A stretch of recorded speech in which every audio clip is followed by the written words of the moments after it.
Top of the morning, Dan and Amy. Just still thinking about the importance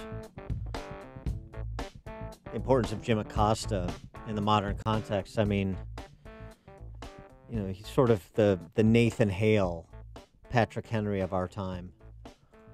He regrets that he has but one press pass to give for his country. Give him his press pass or give him death. Jim Acosta. Oh, yeah. And they wanted to know, Can't say enough about Jim Acosta. what do you have? What advice do you have for aspiring journalists? The only advice I would give to future journalists is to, do your jobs. Try to, day in and day out, when you do your job, do what's right, follow the truth. So powerful. And that's always worked for me. And I try to do that, every day that I come here to the White House. Jim Acosta, great American, future Nobel Peace Prize recipient. Oh, my gosh. Will you stop we saying honor that? you. Because that will happen if you say that. Do you understand? I can't wait. I absolutely can't wait. All right, switching gears, some of the people Jim Acosta covers in places like Florida, or from places like Florida and Georgia. At least one of them is on his way to D.C. He's Senator-elect Rick Scott from Florida. Bill Nelson conceding over the weekend, as did Andrew Gillum concede the governor's race, and Stacey Abrams in Georgia didn't really concede, but we're going to go ahead and move on, and Brian Kemp's the governor. Well, Stacey Abrams says democracy failed in Georgia, and she believes that there was deliberate interference in the election. She had one interview over the weekend. It was with Jake Tapper, and it was not really a concession speech. She's very defiant. I believe it began 8 years ago with the systematic disenfranchisement of more than 1 million voters. It continued with the underfunding and disinvestment in polling places, in training, and in the management of the county delivery of services. And I think it had its pinnacle in this race. Not gracious. Not. I just, the whole electoral disenfranchisement, I mean, it still sort of baffles me in the era of early voting starting. I mean, does it ever end? I don't know when it starts and ends. It's so long in most states. Are you early voting now for 2020? You could, it seems, combined with things like same-day voter registration in places like Illinois. I mean, it is so easy to register to vote. It is so easy to vote. And the left continues with this fact-free argument about disenfranchisement. It's just so tiresome. Meanwhile, ignoring a fact-laden argument about election fraud. In places like, I don't know, Broward County, I don't know, Cook County. And the news this morning is that Brenda Snipes has resigned. She go. As the election commissioner because they lost 2,000 ballots, but they're in the building somewhere, Dan, somewhere. The ballots are in this building. There would be nowhere else for them to be, but they are misfiled in this building. Yeah, they were pointing fingers at a former employee. Brenda Snipes likely to come to Chicago to be the superintendent of the Chicago public school system, where she can explain how books and computers and money is missing all the time. For more on the Acosta topic in particular, and also the conference of the Presidential Medal of Freedom posthumously to Supreme Court Justice Antonin Scalia, since we're talking to a professor at George Mason University's Scalia School of Law, we're pleased to be joined by F.H. Buckley. Thanks for joining us. Appreciate it, Professor. Oh, thank you for having me. I mean, just because Mrs. Scalia was there to receive the Presidential Medal of Freedom in her late husband's honor and the connection to George Mason University School of Law, wanted to get your remarks on Justice Scalia and not just the award that he received posthumously, but what he will mean for jurisprudence going forward into, what are soon to be or sure to be forthcoming Supreme Court nominee fights. Well, I think he was confirmed something like 99 zip. That was back in the day when this thing wasn't completely political. So he slipped in and was sort of remarked for smoking a pipe during his confirmation hearings. I mean, talk about being, the total professor. It was a simpler, better time. Of integrity that was kind of missing in a slightly slipshod court.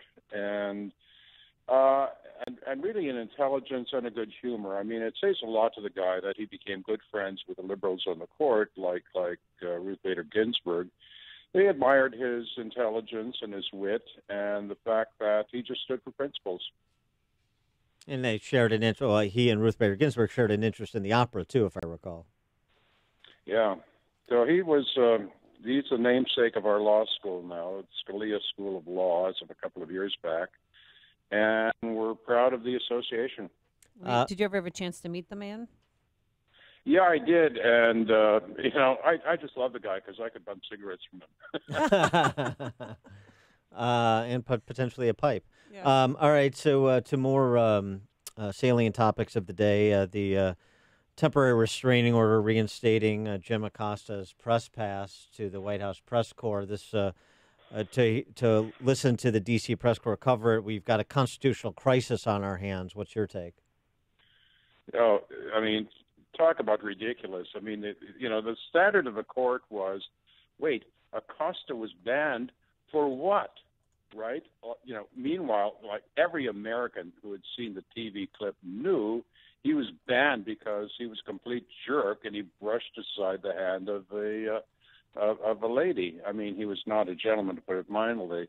But, in terms of the expansive view of the court's jurisdiction, right, it's not enough that this is, that the sun rose this morning, but, we have to have some clear standards about this kind of thing. So fine, they'll have clear standards, and on any definition of clear standards, the guy should have been booted.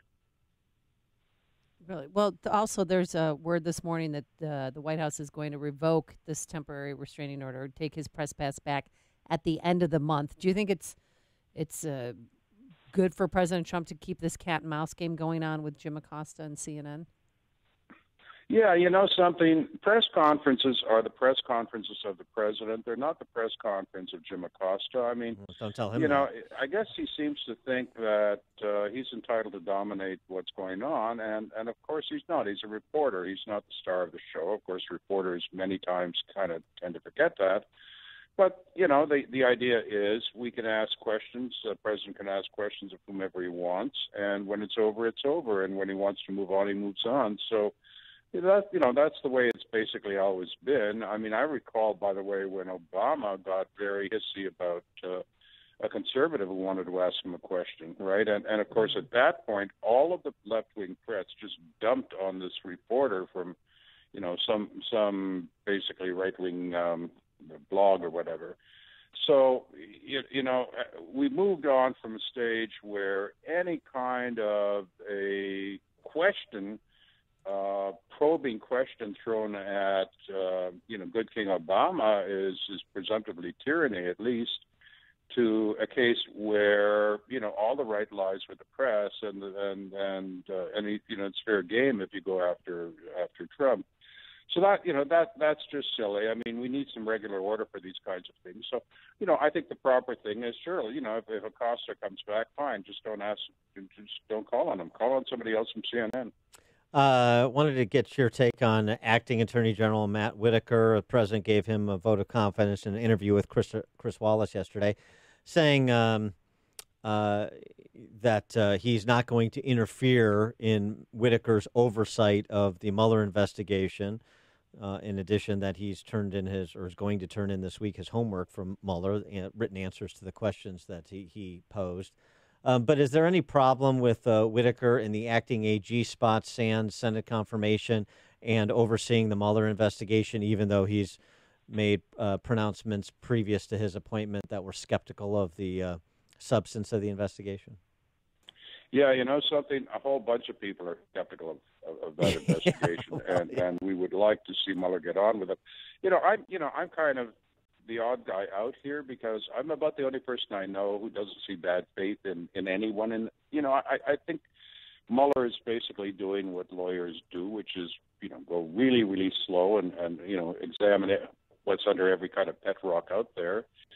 And, and a lot of people have basically tried to send him the message, for God's sakes, get on with it, right? So I don't think there's anything to be done in the sense that Mueller's preparing his report right now. There'll be questions, answers from the president, and I would expect now to see the whole thing wrapped up before Christmas, and that there'll be nothing there.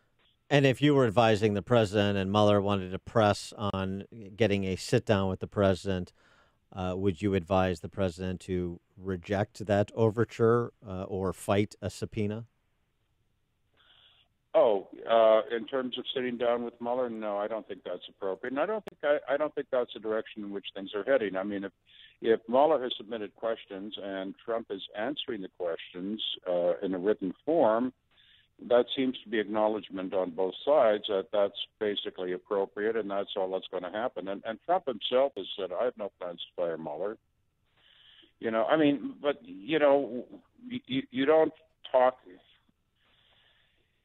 You ask yourself at this point, what if 3 years from now the Mueller investigation is still going on and hasn't unearthed anything? So, there is a limit at some point.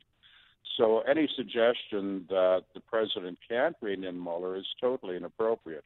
The crucial question is, as Trump said, he's going to do it now, and the answer is not merely is he not going to do it now, and he's told us that, but he's cooperating in the sense that he's answering questions. So, it's not only a case of no fire, there's also no smoke.